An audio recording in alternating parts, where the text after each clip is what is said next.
Hey, welcome back to the channel, my fellow weather junkies. I'm your host, meteorologist Greg Majeski, your trusted weather source, bringing the weather without all that social media hype, here on your Tuesday, April 8th, 2025. Let's go and see what we're tracking here for today, as we're going to be taking a bit of a severe weather pause, but I'm going to let you know how long I think it'll be sticking around. We'll look at the latest long-range models on that. We are going to be tracking a couple of cold shots, especially across the eastern third of the United States. We do have some freeze warnings out there to show you about, and we'll give you the latest on that. And we'll also give you an update on the April climate outlook, and that'll be important as well to give us an indication of when we might see an uptick in severe weather activity a little bit later in the month. Now, before we get going, first I want to say thank you to any new subscribers out there, and if you haven't subscribed just yet, what you waiting for, my friend? Go ahead and hit that subscribe button in that lower right-hand corner. Hit that notification bell so you're alerted on future content. And as always, if you appreciate the support, leave me a comment down below. Give me a thumbs up, as it does help a little bit with that YouTube algorithm. All right, let's look at the big picture here from coast to coast on the satellite imagery here as we're looking at an exiting storm system here moving off the eastern seaboard. Pretty quiet, a little chilly here across the Midwest, and we have a weak system here across the Intermountain region, a little bit of an onshore flow up here, a little bit of rains up into the Pacific Northwest as well here for your Tuesday. Looking at the bigger picture, again, you can see the freeze warnings that are out here, even getting into the deep south. This will go into your Wednesday morning. We'll probably see a few more going into Thursday morning as well. And then there's another shock coming down, so we'll be tracking that. Notice all the rivers and tributaries. A lot of flooding problems going on after the residual, after all those days and days of heavy rains, well over a foot of rain in a lot of locations across Kentucky, Tennessee, Arkansas. So those tributaries got to need a little time to come on down here. And hopefully with the dry weather we're coming in here, that'll help out here in the days ahead. Now, looking at our current surface map, again, we got some chilly weather here. Beginning our Tuesday morning, a lot of teens and even 20s down here, and we'll see freezing conditions into the 30s, well into the deep south for tomorrow morning. A little snow across the northeast. It's been a snowy winter up there, that's for sure. And we got some rain up here in the Pacific Northwest. We'll go ahead and zoom in on this as well. Looking at some heavier rains here coming in from Astoria up toward Ocean City, and this will be working up into the Seattle-Tacoma area as we head throughout the day today. And with this energy moving inland, we'll see a chance of some thunderstorms here as well. So we'll be looking at your day one outlook from the Storm Prediction Center. Now, although we're not expecting a severe weather, we do have a few days of potential thunderstorms that are going to be out there. So we'll go ahead and highlight your day one outlook here. Again, you can kind of see the rumbles of thunder there across portions of Washington State, stretching all the way back into the Dakotas. So a little bit of thunder there, and also down here across South Florida as well here on your Tuesday. How's that day two looking? Let's go check that out. Look at your day two. Again, just a couple of areas we're watching with a general thunderstorm threat here across the high plains, and a little pocket here across areas of the Midwest as well. Just a rumble of thunder or two. And then for your day three, well, we might see a marginal here. But again, this is not a big deal. This is another reinforcing shot of some cold air that's coming down, a little cold pocket there. So we're talking about areas across Birmingham, over to Huntsville, Chattanooga, Tuscaloosa. Those areas there might see an isolated severe weather, although I think that risk is pretty low here as we go in toward your Thursday. So that's looking at your Thursday right now. Now, the good news is with the dry weather, we do not have any excessive rainfall or flooding to worry about here over the next 3 days. That's looking all quiet. But again, the main issue is going to be watching all of these areas here, watching all the flooding from the tributaries and rivers that are going to be out of their banks a little bit here over the next 3 to 7 days. And a little bit of heavy rain here also showing up here on the hazards outlook on the 3 to 7 day outlook as well. So let's go ahead and look at your latest model data here. We'll be looking at the 500 millibar level here. Get an idea of what's going on with the tracks here as far as where the troughs and the ridges are setting up here. So we're going to be seeing a fairly quiet flow. Let me back this up again. I forgot to reset that, but I'll do it right here. So again, we're looking fairly quiet. We do have a reinforcing shot of cool air. You see that very clearly here. Again, you got a little ridging out here in the west, a little cool dip here. So we got some cool air coming down here across the eastern third of the United States, heading toward your Friday, kind of reinforcing shot of what we currently have in place. And then as we go forward in time, looking pretty quiet going into next week. There was a little disturbance we were tracking yesterday. That was looking kind of weak and not really a big deal. It's going to be this one right here. It kind of swings up to the north. So we saw a little disturbance here that we thought would track this way, but it looks like this is going to track inland up this way. So not going to give the city active weather there. I think yesterday we were talking about the 16th, 17th. That doesn't look likely on this new model run. But the bigger one behind it, this is the one that eventually will kick on in. And those upper level lows can be tricky to track, but this is coming in toward the 20th and 21st. So we'll have to watch this disturbance down here. Could be setting up for some potential severe weather going into the 20th and 21st. So we got a bit of a break here from seeing anything a little more substantial than, say, a marginal. This one looks like maybe a slight risk here as this pushes off toward the east there across the areas of Texas and then swing up into the Midwest. So we'll have to watch that closely as we go to the end of the model run. Again, this is a long-range projection, but we're looking for continuity. And one thing that's been there for the last few runs is this bigger upper-level feature that's swinging across the south. All right, so let's look at your short-term forecast here. We're going to look at your high-resolution model. What we're going to be watching here is watching this energy up in here that's going to be quickly moving across the northern tier. Everything across the south looking pretty good. We're going to clear the stuff out here across South Florida. So we're going to watch that timestamp there in that upper right-hand corner as I take you through this. Pretty fast-moving flow here across the north. So again, you'll see that energy here going into your Wednesday. Today, pretty quiet here. So we'll get some rain here and a few rumbles of thunder here across portions of, say, Illinois, Indiana, a little rain, maybe a little snow there across some portions of the UP of Michigan as well. There just a little bit as we go into this Wednesday. And then this goes on into Wednesday night. You see it kind of pushes into the Midwest and starting to come into areas of Pennsylvania. Yeah, a little snow showing up in this. And there was still some cold air up in here, so we'll probably see a little more snow falling in here as we go into a Thursday and Friday as well for areas of New England. So let's go ahead and take it out a little bit further. We're going to be looking at the European model here, again, starting from the same day here. So you can see that precipitation here, a little bit of that snow coming into the northeast. As we go and take this forward in time, you see that snow kind of going into the northeast. Not a whole lot of it here, but we're definitely getting a reinforcing shot. We'll look at that 540 line here coming back down south once again here. So we're getting a little bit of that kind of cooler air coming here across the east. Milder here out here in the west, that's for sure.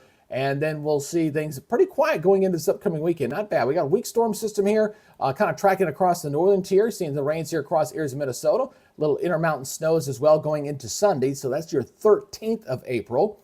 And as we go ahead and take this forward, again, this moves off toward the east. It's got another shot here coming down. Look at this cold shot here. Again, look at that 540 line coming down here as we head toward the 16th. So here's another cold shot coming down. So that's one of three. And then we're going to watch that upper level low out here off the west coast move in after the 16th. Again, you got that weak one that moves in first. It swings up to the north, and then the bigger one comes in heading in toward the 20th. So we're going to watch this closely here. This will be the area that we'll watch for maybe severe weather coming in toward the 20th and 21st. Still looking at a fairly cold weather pattern there across the areas of New England going in toward the 20th and 21st. And then this swings off toward the east. So again, heading toward the 21st again. We'll see if any of this comes out to be any severe. Got some rainy weather out on the west coast as well on the 21st with another storm system coming in out there. And then we kind of move this on off toward the east. So again, looks like I think by the time we get to the 20th, I think the pattern gets a little more progressive. And as we head deeper into the month, and I'll show you the climate outlook here in a second, kind of supports, I think, from say the 20th to the end of the month. That's probably when the more active severe weather pattern will return. So we've got a bit of a 10-day break, I think, pretty 10 to 12-day break kind of shaping up for us there. So let's go look at your rainfall amounts. One thing's for sure, it's going to be kind of on the dry side here on the short term. Look at the 72-hour window. I'll take you out 72 hours here on this. And again, just some light precipitation here across the Midwest and heavier precipitation on out there into the Northwest. But a lot of the country, pretty dry in here. Not looking bad at all here for the next 3 days. And then as we go out for the next 10 days, again, we get a little more out there for the next 7 days. We're kind of seeing some more rain here across the across areas of the Mid-Atlantic. The Northeast still looks wet, but generally still overall looking pretty dry here over the next 7 days. It does pick up, though, going into the second week, okay? If I take this all the way out here, especially with that upper low that kicks out of the southwest, boom, there it goes right there going in toward the 20th. If that comes true, obviously you would get some more rain, get some more thunderstorms here across the middle of the country as we head toward the 20th and 21st. So we'll see if that works out. Again, that's still a long-range projection at this point, but looks like the short term from like the next 7 to 10 days looks like a little bit below average on the precipitation front. Now, we do have a little snow to watch here. Again, we just saw that coming into New England, so we got a little bit there going over the next 24 hours here across the New England, a little bit out of here in the Intermountain into Sierra Nevada, obviously, with that storm system coming out there on the northwest. And we'll see another shot of some more snow. Here's some more snow, boom, right there going in toward the 11th and 12th. Again, that reinforcing shot of cold air coming down, and you've seen some more snow, even some higher, seen a little pink in there, maybe up to 6 inches there across Pennsylvania, and some of maybe the Catskills of New York State seeing a little bit of snow there as well going into this upcoming weekend. So something to look forward to there. And then go ahead and take this out to the duration of the front here. Not looking too bad. We're starting to wrap up our winter weather season. Still some snows here across portions of the Intermountain region. And it looks like the Northeast, but we're starting to wind down the chances of snow in the forecast. I'm looking forward to retiring this here for a little while here coming up in the next few weeks. All right, let's go look at the temperature anomaly thing. Again, this is part of the story here. Again, you're looking at temperatures here across areas of New England and in the Midwest still running about some 15 to 20 degrees below average here. Warmer out here, obviously, where the reds are. So we're tracking a couple of cold shots coming down here. So you see the first one kind of move out here We got another one coming in for this weekend, so it kind of holds it in place going into this upcoming 12th and 13th. Then it moves out. Then we get another shot coming down here, going in toward the 15th and 16th. So again, kind of cooler here in the east and warmer out here in the west as far as the next 7 days are concerned. Then as we go beyond that, we start to warm things up here across a big part of the country. Look, as we head to the 19th and 20th, pretty warm from coast to coast here. A little cool up here toward the north, but we definitely see things begin to modify as we head to days 11th and 12th here. And then we got one little shot coming into New England going into the 21st and 22nd. That's about it. Looks like we're kind of cooler out here on the west coast, across New England, but generally seeing maybe a little bit above average with the temperatures there from Colorado stretching back into the southeast. So let's go ahead and wrap this thing up. Let's look at your climate outlook here, see if that's kind of supporting what the long-range models are showing here. As again, we're kind of looking at your next 6 to 10 days here, as we're looking at above normal temperatures here across the middle of the country, near normal with those couple of cool shots across the east and out here in the west. Again, this is going from the 13th to the 17th. And we're looking at above normal temperatures here for a big part of the country from the 15th to 21st, except for areas of the northeast. That looks like that verifies pretty well there on the European long-range model look.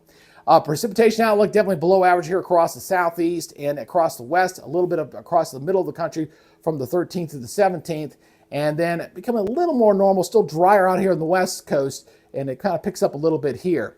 Now, as far as going out for the rest of the month, I'm going to look at weeks 3 and 4 here.